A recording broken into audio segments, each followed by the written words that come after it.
Buenos días, lunes 24 de agosto y ya estamos en comunicación aquí platicando por la mañana y nos vamos a sumar con José Luis de Aro desde Nueva York. Ustedes saben acá, quien nos da todo el tema bursátil para la semana y lo que tenemos que esperar en la semana. José Luis, por cierto, en la que como ya me platicabas, no se nos puede olvidar, la semana pasada fue demócrata, esta semana es los republicanos en acción.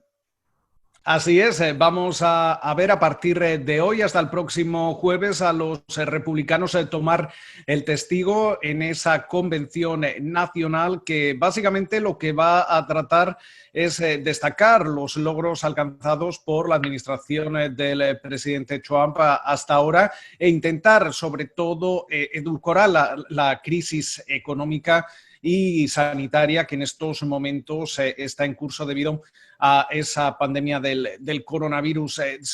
Vamos a escuchar precisamente también al presidente Trump hablar en todas las jornadas, algo que no ocurrió con la convención demócrata. Va a intentar perdón, el seguir sacando adelante esos avances, sobre todo en materia económica, hasta antes de que comenzase la pandemia, la creación de empleos, la desregulación, pero sin embargo es cierto que va a ser muy difícil el continuar transmitiendo un mensaje de optimismo en los momentos en los que nos encontramos todavía, dado que todavía la economía no ha comenzado una recuperación sostenible, el mercado laboral podría arrastrar ese alto nivel de desempleo por lo menos hasta 2021, como avisaba también Goldman Sachs, que en un informe ya decía que mucha parte de los desempleados que hemos visto, los desocupados que estamos viendo a corto plazo, podrían mantenerse a lo largo de los próximos meses y los próximos años. Con lo cual va a ser interesante sobre todo el contraste que vamos a ver en el mensaje cuando lo comparemos con los demócratas y mientras tanto también esta semana vamos a estar muy atentos a los datos macro que van a llegar entrando y sobre todo también a la Reserva Federal. El Wyoming de 2020 va a ser muy interesante porque pues yo supongo que los banqueros centrales de América Latina, entre otros, van a extrañar viajar a Jackson Hole. Ahora supongo que será vía Zoom. Dentro de lo que tú esperarías que escuches de los banqueros centrales, quizá, no sé cuánto se hablará de la tasa de interés negativa. Evidentemente interesa lo que diga Jerome Powell sobre la economía estadounidense, pero ya sabemos lo que piensa e incluso lo que piensa de los alivios que tendrían que aprobar los políticos y no los banqueros centrales. ¿Qué más estás esperando escuchar de los banqueros centrales en estas reuniones que empiezan el jueves? Sobre todo, Gaby, como apuntabas, esta crisis en la que nos encontramos en estos momentos no es un problema que se pueda resolver a través de la política monetaria. Los bancos centrales de todo el mundo están haciendo todo lo posible por aliviar, sobre todo, lo que son las condiciones monetarias. Aquí, en el caso de Estados Unidos, hemos visto cómo inmediatamente se reducían las tasas de interés hasta el 0,025%. Hemos visto una inyección masiva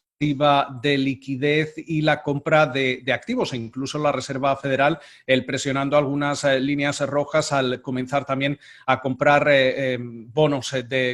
corporativos. En el caso sobre todo de la Reserva Federal y del mensaje que podamos escuchar de Powell, el mercado va a estar muy atento a la revisión que lleva haciendo el Banco Central estadounidense sobre sus herramientas durante los últimos meses y sobre todo qué tipos de cambios podríamos ver a corto y medio plazo. No está claro cuándo se van a revelar las conclusiones de esa revisión. El mercado en estos momentos lo que sí que espera es que la Fed seguramente va a dejar que la inflación pueda subir incluso por encima del 2%, que es la meta fijada desde 2012, antes de comenzar incluso a subir los tipos de interés, el dejar que haya cierto sobrecalentamiento de la economía estadounidense. las actas de la última reunión de política monetaria de la FED también observábamos algunos detalles que ya están discutiendo los funcionarios, como por ejemplo el poner algún tipo de otras referencias macroeconómicas que hasta que no se consigan,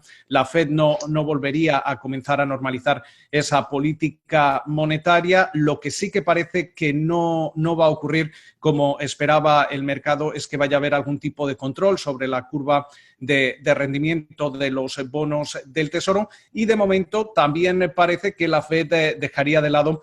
lo que comentabas, el llevar los tipos de interés a terreno negativo, pero esta es la reunión de los banqueros centrales de todo el mundo, con lo cual va a ser también muy interesante el ver cuáles son las distintas perspectivas, dado que otros bancos centrales a lo largo del mundo, especialmente el Banco Central Europeo, el Banco de Japón, ya llevan implementando algunas políticas excepcionales desde hace bastante tiempo. A mí lo que me llama la atención es que en función de lo que dure la pandemia, en función de lo que hablamos contigo y otros analistas sobre el tema de los tratamientos y las vacunas, ¿cuánto empezaremos a escuchar la preocupación sobre problemas financieros? Los bancos han apartado, han hecho a un lado en todo el mundo, y en Estados Unidos lo hablamos tú y yo, pues multimillonarias cantidades para, digamos, los préstamos impagos, todo lo que serían todas estas provisiones para préstamos impagos. Pero ¿cuándo se va a convertir en un tema que va a subir de volumen en los banqueros centrales, no solo el de Estados Unidos, José Luis? Básicamente lo vamos a ir viendo sobre todo cuando comiencen, y aquí por ejemplo en Estados Unidos ya han comenzado a expirar algunas de las medidas fiscales. Tenemos que tener en cuenta que hay algunas de estas medidas aprobadas como parte de los estímulos o programas de alivio que incluso se podrían trasladar hasta el próximo año, pero en el momento en el que empecemos una recuperación que no sea lo suficientemente sostenible como la que estamos viendo en estos momentos, y los estímulos fiscales que están dando los gobiernos a los consumidores comiencen a perder fuelle, porque también hay que tener en cuenta que los gobiernos se están endeudando a un ritmo récord.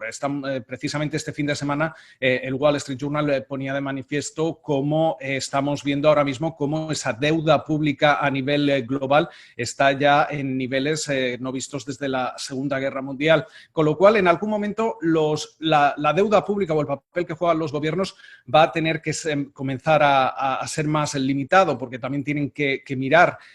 cómo están sus finanzas y sus cuentas públicas. Y es en ese momento cuando, si no hemos visto esa recuperación sostenible que vuelva realmente a una recuperación del mercado laboral y demás, es cuando los problemas a la hora de, para los consumidores, por ejemplo, de pagar sus hipotecas, pagar sus facturas, etcétera, etcétera, van a comenzar a aumentar los impagos de este tipo de préstamos que están en los bancos. Aquí en Estados Unidos, Gaby, por eso es importante el determinar cuanto antes qué es lo que va a ocurrir con esas ayudas adicionales a los desempleados. Tenemos que tener en cuenta y recordar que el 31 de julio expiraban esos $600 semanales. El presidente Trump firmaba esos decretos que todavía no está del todo claro cómo quién puede, si realmente se está distribuyendo esos $400 de los que hablaba, 300 a cargo del gobierno federal, $100 a cargo de los gobiernos estatales, y mientras tanto los republicanos y los demócratas en el Capitolio continúan sin llegar a un posible acuerdo para un estímulo más grande. ¿Qué es lo que ocurre? Quizá esto lo podemos seguir arrastrando a lo largo de este año, pero quizá en 2021 nos podríamos llevar una sorpresa cuando realmente podamos ver que quizá haya una vacuna, pero no hayamos visto una recuperación lo suficientemente sólida, y es ahí cuando podríamos empezar a notar la resaca que está dejando la crisis económica derivada de la pandemia. Qué bueno que lo mencionas, y estábamos hablando de este ingreso suplementario. Hablemos de ingresos metiéndonos un poquito más a la bolsa con este informe. No sé si lo alcanzaste a ver sobre la caída que hubo en el pago de dividendos a nivel global. Y ese es otro tema, porque muchas compañías o redujeron o recortaron su dividendo. Según esta empresa que maneja activos de nombre Janus Henderson, pues estamos hablando de su índice de dividendos globales que cayó en más de 108,000 millones de dólares, casi 20%, una caída además que la está poniendo pues como no vista en al menos una década. Esto es importante porque al final del día es ingreso adicional. Completamente, y es unos ingresos adicionales para los inversores. Eso sí, durante el fin de semana, Gaby, Goldman Sachs también ha enviado otro informe en el que también avisa que en estos momentos los resultados que estamos viendo, que hemos visto del segundo trimestre del año, que se supone que va a ser el peor de lo que llevamos de la pandemia, están siendo algo más positivos dentro de la gravedad de lo que esperábamos. Y de hecho, en el caso de Goldman han mejorado esa caída que se preveía para el dividendo por acción para las compañías del Standard & Poor's 500. En un principio se esperaba una caída de hasta un 25% y en estos momentos se estima que esa caída podría ser de tan solo un 1%, y además avisa que para los próximos años, desde 2021 a 2023, estaría operando todavía con un descuento y demás, pero para ello tendremos que esperar también a seguir viendo cómo evolucionan esas cuentas en la segunda mitad del año. Tenemos que tener en cuenta además que las distintas regiones del mundo se están comportando de forma distinta y eso podría seguir afectando no solo a los dividendos, sino también lo hemos visto, y esto es importante, a las recompras de acciones. Hasta ahora las recompras de acciones, sobre todo por parte de las principales compañías estadounidenses, han sido uno de los motores que ha impulsado la bolsa y los mercados. Ahora parece que son los inversores de a pie y el inversor retail el que está haciendo sirviendo de ese motor. Pero es importante el ver cómo van a seguir comportándose esos dividendos, porque suelen ser también uno de los principales objetivos para muchos inversores, y tendremos que ver cómo sigue evolucionando la coyuntura económica, sobre todo para parte de estas empresas y de estas industrias. Oye, también tendremos que ver si efectivamente este lunes se concreta lo que ya amenazó TikTok con presentar este desafío legal a la intención del presidente Donald Trump de que ByteDance venda sus operaciones en varios mercados, incluyendo el de Estados Unidos, a Microsoft u Oracle, ya sabes quiénes están en la puja. Si se espera que se concrete el día de hoy o no como una de las estrategias o contraestrategias llegadas de esta empresa china para restarle a esta intención de Trump, que incluso tú te acordarás, pues quiere también que hasta el Tesoro se lleve una tajada de la operación que se produzca de concretarse. Así es, y de hecho también hemos visto cómo Reuters adelantaba que algunos de los inversores de ByteDance están en estos momentos interesados en hacerse con los activos y las operaciones estadounidenses, que incluyen también las de Nueva Zelanda, las de Australia, de TikTok. Y entonces lo que podría estar orquestándose es que quizá estos inversores se hagan con esas operaciones contando con una participación minoritaria por parte de Microsoft o por parte de Oracle. Pero, sin embargo, es cierto que estamos a la espera de ver si TikTok o ByteDance presenta esa demanda contra la administración Trump por forzar esta venta. Aún así, parece que ByteDance podría tener bastantes escollos para que esta demanda pueda seguir adelante. Y de todas formas, todo esto lo que transpira también es en esas relaciones entre Estados Unidos y China. Este fin de semana el presidente Trump también dejaba caer que quizá se podrían cortar esas relaciones, sobre todo haciendo referencia al tema comercial. Tenemos que recordar que en un principio estaba previsto esa revisión de la fase 1 del acuerdo comercial el pasado 15 de agosto. Eso no ocurrió, se canceló esa revisión. Por parte de la administración Trump se hablaba que no había una nueva fecha concreta. Luego el gobierno chino aseguraba que sí, que se volvía a retomar la posibilidad de esa revisión, pero es cierto que durante las últimas jornadas estamos viendo mensajes ambivalentes y, de hecho, al empezar esta esta convención republicana, quizá nos podríamos llevar algún tipo de sorpresa o anuncio por parte del presidente Trump en este sentido. Yo decía, claro, y nosotros hasta entrevista hicimos sobre lo que se podía esperar el fin de semana de ese encuentro y adiós el encuentro y ahora estamos peleando el dimes y diretes en esta pareja de este matrimonio tan importante geopolíticamente hablando y comercialmente también hablando. José Luis, pues vamos haciendo el full circle y el día de hoy también lo que es importante destacar es que a los inversionistas les gusta el plasma, les gusta la decisión que anunció el presidente Donald Trump, aunque con un enorme, pesado, preocupante quizá para los médicos sesgo político. Te dejo que cerremos. Así es, estamos viendo cómo Trump sigue buscando políticamente el seguir primero avanzando en un tratamiento. Lo hemos visto con la decisión de la FDA y del plasma de enfermos que se han recuperado de la COVID-19, una decisión que se ha aprobado por la vía rápida y que obviamente plantea dudas por parte de los expertos de salud y además también hemos visto cómo la administración Trump, según la prensa estadounidense, podría hacer lo mismo con la vacuna de AstraZeneca y la Universidad de Oxford de cara al otoño. Obviamente esto tiene un papel claro que es el jugar una baza de cara a las elecciones del próximo 3 de noviembre y esto vuelve a cuestionar la situación en la que obviamente tenemos que tener una vacuna lo antes posible, pero cuando estamos respetando las regulaciones y las supervisiones para que esa vacuna sea lo más segura posible, porque si no podríamos incluso empeorar aún más una crisis de salud que ya de por sí es extremadamente grave. Los tiempos de la ciencia, las vacunas que toman hasta 10 años en desarrollarse, nosotros queriendo hacer algo más como humanidad, más rápido para, digamos, detener lo que es esta incertidumbre y colapso económico y entra la política y ahora quieren que sea antes del 3 de noviembre, en menos de 80 días, figúrate tú.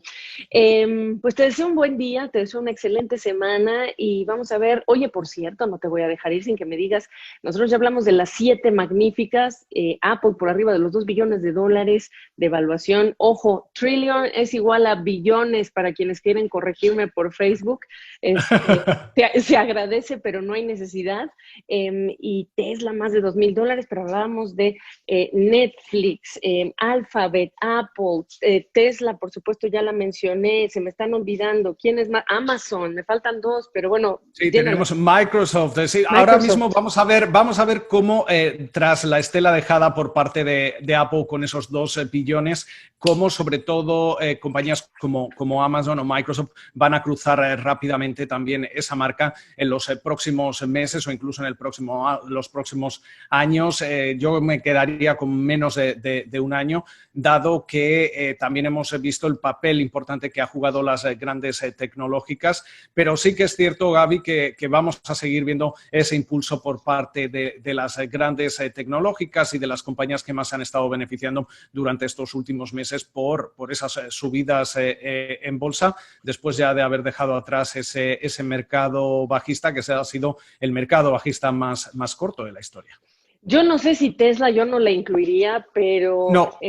pero Tesla rápidamente nos vamos, ya verás tú cómo nos podemos sorprender y llegar al billón antes de lo que nos esperamos. Totalmente. Lo único que iba yo a agregar, incluso no sabía si Microsoft, pero aquí ningún político tuvo que declarar las esenciales para que por la misma pandemia nos centráramos de qué nivel de esencial es esta empresa o estas compañías. Quizá Amazon más que otras es más clara, pero pues son empresas tecnológicas que sin declararse por un político como esenciales, aquí tienes la evidencia, ¿no? Completamente, y sobre todo aquí lo importante en el caso sobre todo de Apple, de Amazon, de Alphabet, la matriz de Google o incluso de Microsoft, son los ecosistemas que han creado y que básicamente sin una forma explícita no somos conscientes de lo mucho que dependemos de esos ecosistemas que han creado estas compañías y de ahí, como indicabas, el que sin ser declaradas esenciales realmente han jugado un papel esencial durante la pandemia. Pues ahí lo tienen, y si no se han dado cuenta ustedes que son esenciales, entonces no están comprando mucho, no tienen hijos a los que tienen que poner a estudiar desde la computadora, etcétera, etcétera. Abrazos hasta Nueva York, una buena semana para ti, José Luis. Lo mismo, Gaby.